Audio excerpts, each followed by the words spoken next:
Hello students, I am Dr. Mahima Gupta from SD Government College Biafra. B Com part first cost accounting की class में आपका स्वागत है।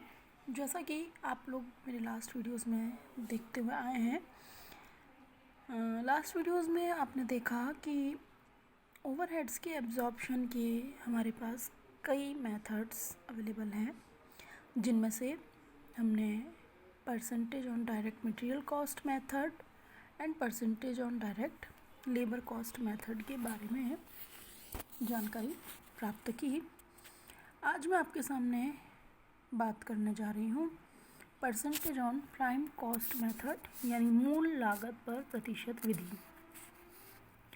यह विधि मूल लागत पर प्रतिशत विधि percentage on prime cost method के नाम से जानी जाती है।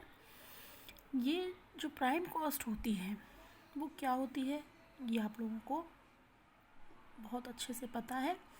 Prime cost is equal to all direct cost, means direct material, direct labour and other direct expenses. ये जो सब लागत के तत्व हैं, ये मिलकर किसी भी प्रोडक्ट की प्राइम कॉस्ट का निर्माण करते हैं। तो यदि हम प्राइम कॉस्ट के आधार पर ओवरहेड्स के एब्जॉर्प्शन की रेट कैलकुलेट करते हैं, तो हम जो फॉर्मूला यूज़ करते हैं that is absorption rate is equal to departmental total overheads divided by departmental total prime cost multiplied with 100। ये जो रेट आएगी, इसी रेट को अप्लाई करते हुए उस पर्टिकुलर डिपार्टमेंट में होने वाले सभी जॉब्स की ओवरहेड्स की राशि कैलकुलेट की जाएगी।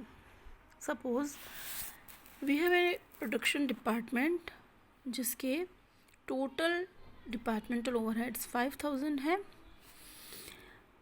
उस पर्टिकुलर डिपार्टमेंट के मटेरियल कॉस्ट है 50,000, लेबर कॉस्ट है 1 लाख। देन यदि हमें एब्जॉर्प्शन की रेट कैलकुलेट करनी है तो सबसे पहले हमें प्राइम कॉस्ट कैलकुलेट करनी होगी। Prime cost is equal to 50,000 plus 1 lakh means 1,50,000। So अब हम फार्मूला में अप्लाई करते हैं departmental total overheads means 5,000 divided by departmental total prime cost means 1,50,000 means that is 3.33%, यानी 3.33% हमारी ओवरहेड्स की एब्जॉर्प्शन रेट हुई।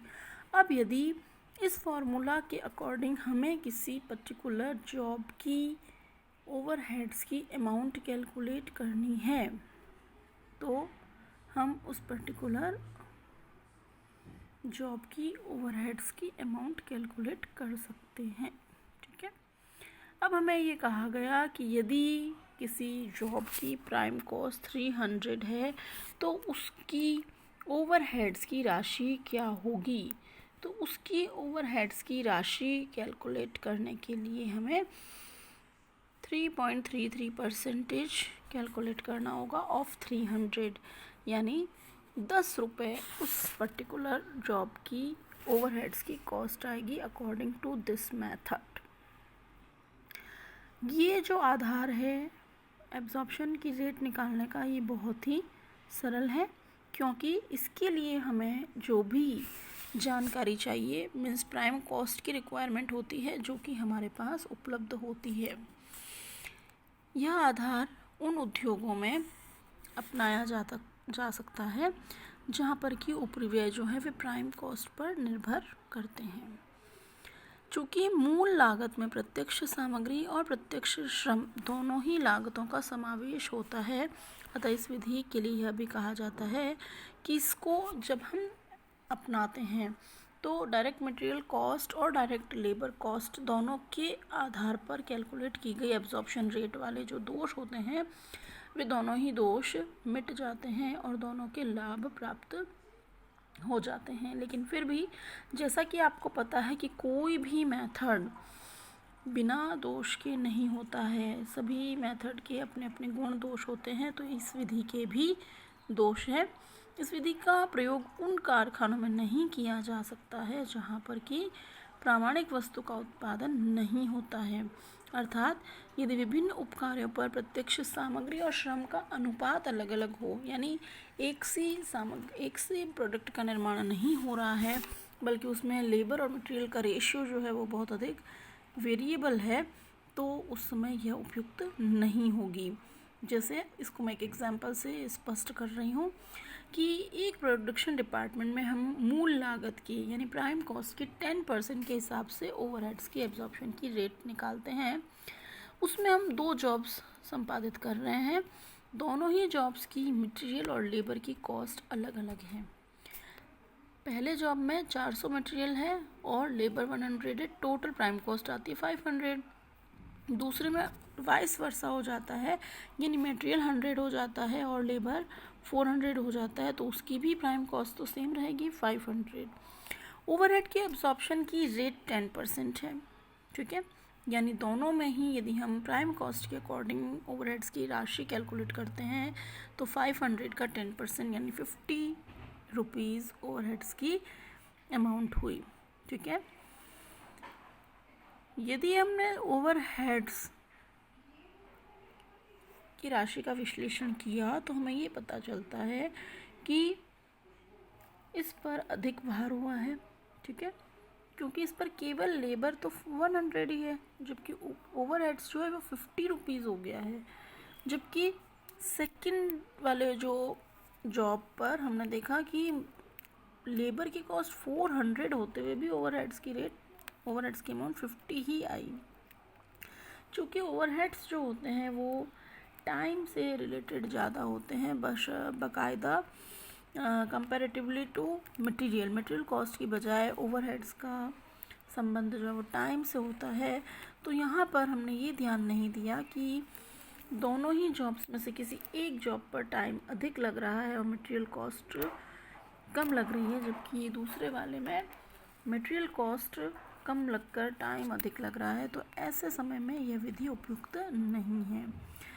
दोनों ही आधार, चाहे हम प्रत्यक्ष सामग्री लागत के आधार पर चाहे हम प्रत्यक्ष श्रम लागत के आधार पर ओवरहेड्स की एब्जॉर्प्शन की रेट कैलकुलेट करें, दोनों ही आधार चूँकि खुद उपयुक्त नहीं है तो उन दोनों के योग से बना हुआ आधार कैसे उपयुक्त हो सकता है।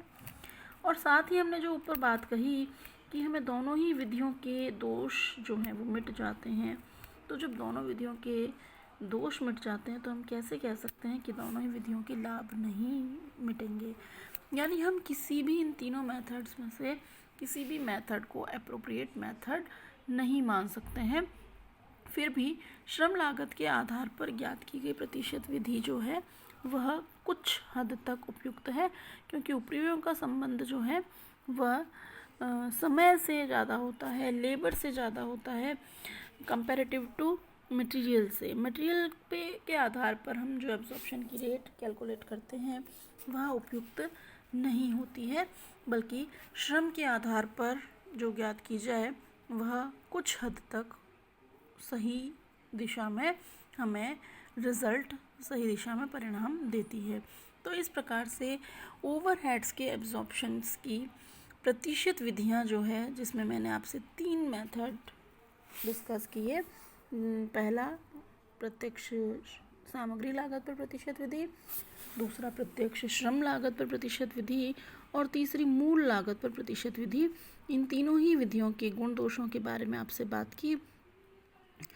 नेक्स्ट वीडियो में मैं आपके सामने इन तीनों ही मेथड्स से रिलेटेड एक प्रैक्टिकल प्रॉब्लम डिस्कस करूँगी, ताकि आपको तीनों ही मेथड्स को कैसे फॉलो किया जाता है, कैसे अडॉप्ट किया जाता है और इन तीनों ही मेथड से कैसे प्रैक्टिकल प्रॉब्लम का सॉल्यूशन किया जाता है वो आपको समझ में आ जाए। तो नेक्स्ट वीडियो में मैं आपको एक प्रैक्टिकल प्रॉब्लम के साथ इन तीनों मेथड्स के साथ मिलती हूँ। तब तक के लिए गुड बाय, थैंक यू।